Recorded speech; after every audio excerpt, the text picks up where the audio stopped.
Assalamualaikum warahmatullahi wabarakatuh. Di sini saya akan menjelaskan tentang peran individu dalam kelompok. Dalam kelompok, setiap anggota kelompok diberi satu poin dan menjadikan poin tersebut menjadi lembar kerja individu. Di sini saya akan menjelaskan peran saya dalam kelompok, yaitu yang pertama dalam pembahasan latar belakang. Dalam poin pertama, pandangan umum sesuai dengan tema. Berikut sumber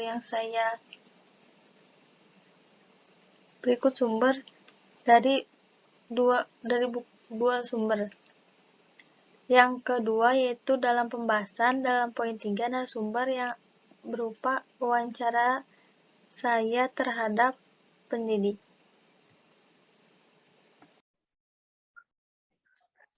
Selanjutnya saya akan menjelaskan aktivitas saya dalam kelompok.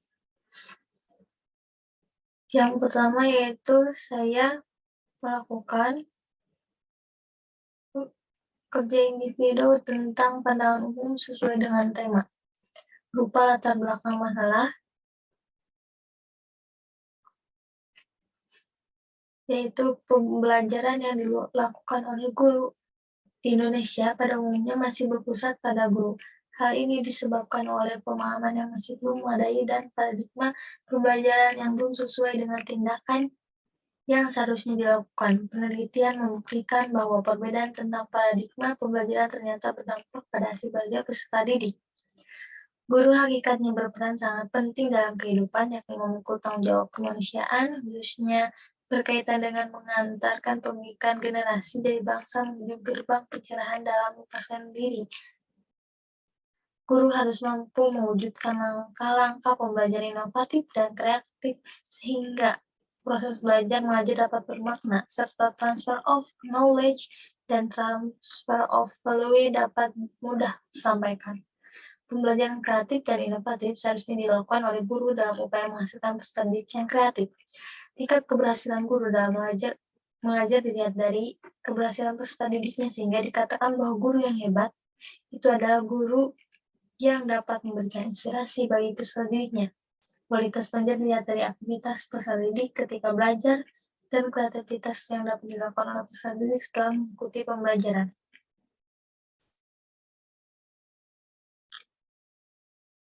Berikut merupakan pandangan umum sesuai dengan tema.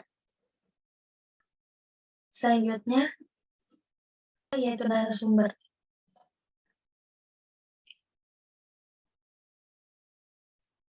Faktor yang menyebabkan pembelajaran tidak efektif dan kreatif dalam suatu KBM atau kegiatan belajar mengajar, pertama, kurangnya kemampuan sumber daya manusia atau mutu pengajar. Dapat diketahui bahwa tidak semua pengajar memiliki kemampuan yang sama dalam pengajarannya, seperti halnya apabila mengajar tersebut memiliki dasar, tapi kurang dalam menyampaikan kepada siswanya, begitupun sebaliknya. Begitu, menjadi seorang pengajar sebaiknya memiliki kecerdasan yang baik, karena dengan pengajar yang cerdas ia akan memiliki banyak cara dan mengembangkan inovasi agar siswanya dapat tumbuh dan berkembang. Yang kedua, kurangnya penunjang atau buku sumber. Kita tahu bahwa pengetahuan berkembang begitu cepat dari masa ke masanya, sehingga setiap harinya memiliki pengetahuan baru untuk kita ketahui. Yang ketiga, kurangnya media pendukung dalam pembelajaran atau sarana dan prasarana yang menunjang kepada KBM tersebut.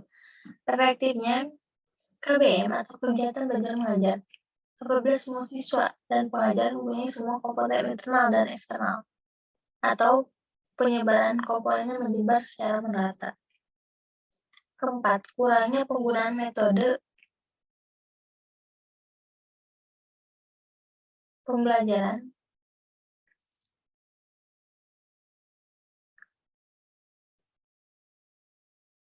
tidak semua pengajar memaksimalkan dalam penggunaan metodenya, sehingga setiap pengajar memiliki hasil pembelajaran yang berbeda-beda. Dalam meningkatkan pembelajaran perlu dilakukan dengan cara menggunakan digital atau daring, seperti yang diketahui bahwa ini proses belajar mengajar dilakukan dengan jarak jauh atau di tempat masing-masing, sehingga memerlukan media penghubung. untuk kedua sisi, yaitu pengajar dan siswanya. Yang kedua, menggunakan metode yang sesuai dengan program digital, membuat pembelajaran menyenangkan. Contohnya menggunakan game, quotes, kuis, dan sebagainya. Dengan menjadi pembelajaran menyenangkan, membuat siswa menjadi memiliki pola pikir bahwa dengan bagaimanapun kegiatan belajar ditentukan atau dilakukan, akan terasa menyenangkan sehingga siswa tetap memiliki motivasi dalam pembelajarannya. Yang ketiga, menjelaskan materi yang esensial saja. Pada masa pandemi, peran guru dalam pembelajaran sebaiknya menjelaskan materi yang esensial, menggunakan metode yang menyenangkan, dan membuat peserta didik tidak bosan dalam pembelajaran daring. Komunikatif dengan peserta didiknya atau bisa dibilang mempunyai komunikasi yang baik antara pengajar dan siswanya. Selanjutnya saya akan menjelaskan gambar kerja kelompok. Pembahasan pertama adalah latar belakang masalah yang terdapat 6 poin, yaitu pandangan umum, sesuai dengan tema, landasan normatif, landasan empirik, jurnal, variabel, dan judul.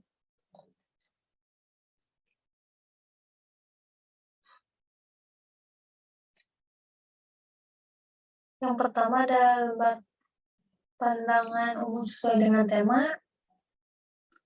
Selanjutnya ada latar belakang masalah menurut landasan normatif dan dalam landasan empirik.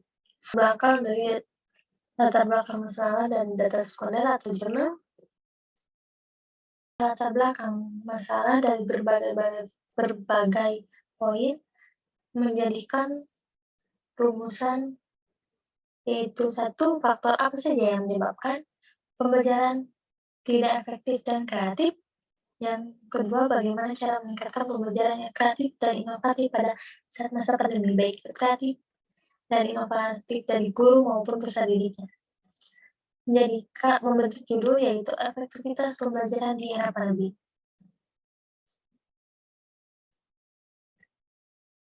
Dalam yang pertama, dalam pembahasan, poin pertama yaitu sumber dari buku atau e-book. Poin kedua bersumber dari jurnal. Yang poin ketiga, pembahasan dari narasumber, pembahasan faktor penyebab. Selanjutnya ada pembahasan faktor penyebab. Media pembelajaran yang terbatas dan kurang menarik. Penggunaan media pembelajaran yang tidak menarik membuat siswa tidak menyukai pembelajaran, hal menyebabkan minat belajar siswa rendah. Kedua, jaringan internet. Ketiga, fasilitas pembelajaran.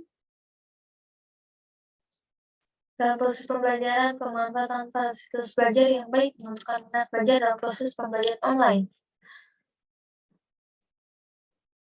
Yang keempat, kualitas pembelajaran. Dalam proses pembelajaran online, guru merupakan faktor penentu keberhasilan pembelajaran online. Guru adalah. Yang kelima, orang tua berpendapat jika tugas sudah dikirimkan kepada guru, maka selesai kegiatan belajar pada hari itu.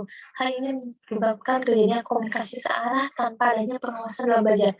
Padahal dengan orang tua mendampingi anak dalam proses belajar, anak akan lebih semangat dengan materi yang dipelajarinya. Selanjutnya ada pembahasan faktor penyebab.